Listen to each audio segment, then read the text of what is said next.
It's a toy day for the channel. Megazord. This is its box.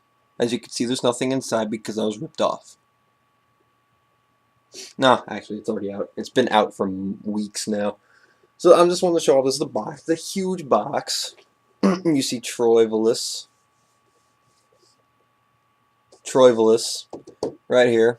There's a spot for a key. I'm going to show the key off later. Zord Builder. There's the different pieces and what it turns into. There's the side, the back, showing off the different add-ons I'm going to talk about over time. These bikes, which I'm not going to touch because they just look really dumb. The key pack keys. Still haven't found Wave 2 yet, which is kind of annoying me a little bit. And a screenshot and all that jazz. Bottom has nothing relevant. The top has that real nice looking thing.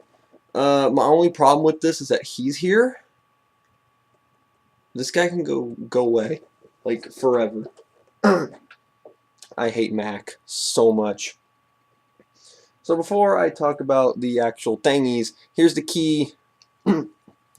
Zoom in time. Oh, okay.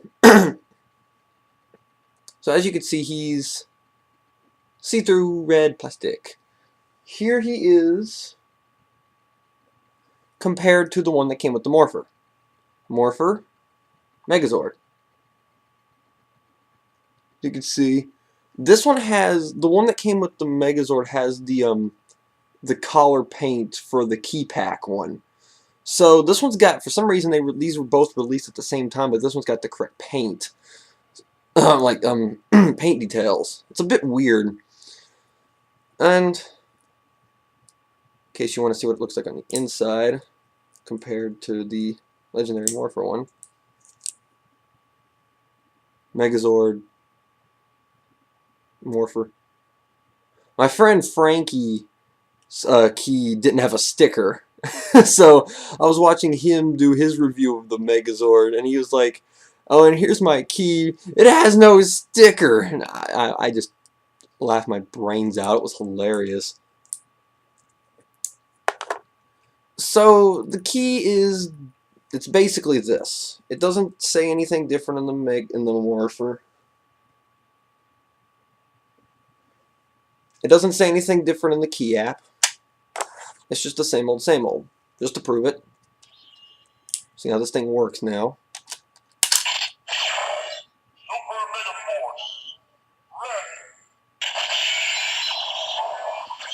I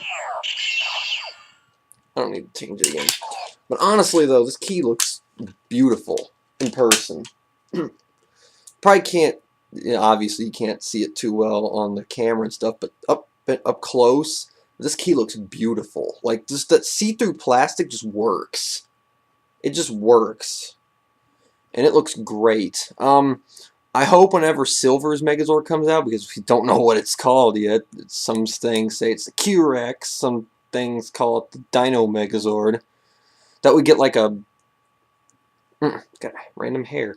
That we get like a clear plastic silver key. That would be nice. But honestly, this is probably one of my favorite Ranger keys so far, just because it just looks great, and that's why I've got two. Honestly, I'm gonna need you. That's why I got two Super Mega Force red keys standing up over there, because this one just looks way too good to put somewhere else. So, on to the thing itself. I've already got the thing broken up into pieces. Here is the sky ship, the Gokai Galleon, because there's always that one person that's like, no, it's the Gokai Galleon. Yeah. This is like, this ain't great though. We got the mast and the swords. Pretty good attention to details on here. You know, still got some paint missing, like the Gokaiser logo right there and right there is not painted in.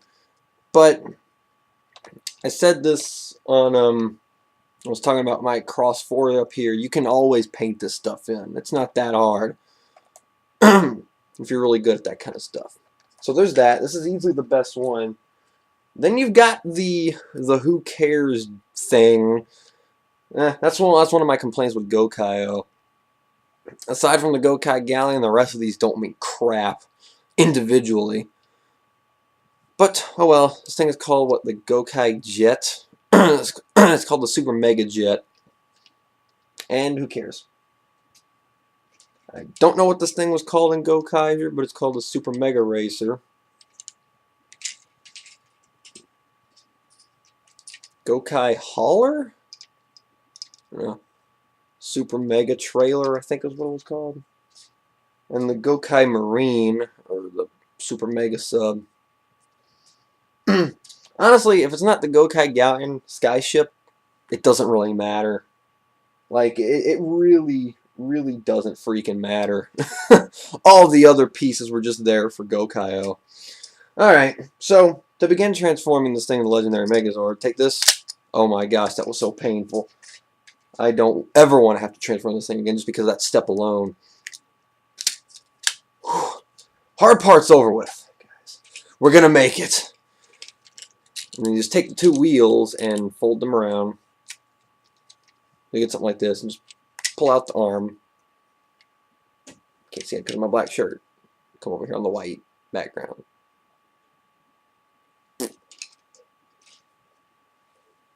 This is hard, man. I mean, pop this off, fold those down. There's your arm. This is your helmet. Alright, so now for this. Take the mast, spin it around, close it down, push that down. Take these, fold them in. Pop this open, right here. Watch as the swords violently fall to the ground. These basically just come apart. They got like these little pegs in here. You can kind of... Okay, that's supposed to be like that. You see that peg? There's a hole in there that you just... And same with here. It's a peg right here that you put in that. Hole right there. And then they basically just... Kaboink. And there's little holes in the sides of these that... I don't know if you can see them on here, but there are little pegs in here that plug into these on the side, and that's how you close this on the sword to make the front mast. So here is... That looks awful. So here's your body. Come on! Work with me here. No, he's stubby. Take his arms.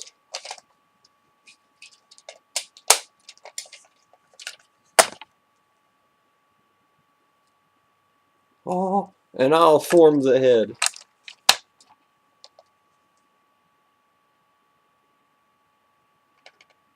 That's him. Here's his blades. These things are honestly a lot harder to put in his hands than they should be. Stand! Gonna make this difficult for me. Okay. Let's take this one. This one goes in his left arm. And sometimes it doesn't want to go in all the way. That's like the best you can get it. This one is a douche, mostly because his hand here doesn't like to cooperate. It's supposed to just push it in like so, and sometimes it doesn't want to go in all the way, and if you do manage to get it to go in all the way, he doesn't want to let go of it. So I usually just put them both in like halfway. Kaboom. He does have little holsters right here to hold the swords if he's in like a form or something. He doesn't look that bad, actually. I kind of caved and got him because I did like how the other forms turned out. Even though I'm not particularly a fan of Gokai-O's design, only because I just don't like the fact that there's a pirate jet, and a pirate race car, and a pirate 18-wheeler, and all this stuff attached to him. It just looks really dumb. But this thing is still fun, and it gets even more fun when you start getting other add-ons for the thing. But the base thing itself isn't too shabby. Yeah, there's some paint missing. There's a symbol right there that needs to be painted. There's a symbol right there that needs to be painted. There's symbols right here underneath her, because they're girl parts. His knees right there. One on the side, one on the side, one on the side on the inside of the legs that needs to be painted. There's two on the side of the ship that need to be painted. Well, they're right here on the inside of the shoulders that need to be painted. And then you can also paint like the wheels on this thing and other things, but it's not that big of a deal. I mean, Bandai America is used to not putting all paint details on, and it's easily fixable if you're into painting things. But all in all, I think he looks pretty good. He looks a bit odd with like little black pegs jetting out of the legs like that, but it doesn't follow the Go-Kai-O thing where it has like the opening doors on its legs and arms. And personally, I'm okay with that because that was one of the things that made Go-Kai-O look really ugly at times. Like you'd have the cannonball, the starburst mode or whatever with the big cannon, and he would just big flaps hanging off the sides of his arms and legs. I mean, I get it. It was like a treasure chest, but it just looked really dumb. So it's using the Zord Builder technology to peg things in is actually pretty sweet way to do it. He does look fine though. I mean, this toy holds up pretty well. Is he as good as Go-Kai-O? I don't know. I don't own Go-Kai-O, and I never will because I don't particularly like Go-Kai-O. But I got this guy because I was like, why not? It's Power Rangers 20th anniversary stuff. I might as well. I'm gonna go full out on as much of the Super Mega Force line as I can. So, yes, this does exactly what you think it does, and I'll show that off in the next video I make. So all in all, I enjoyed this guy. He's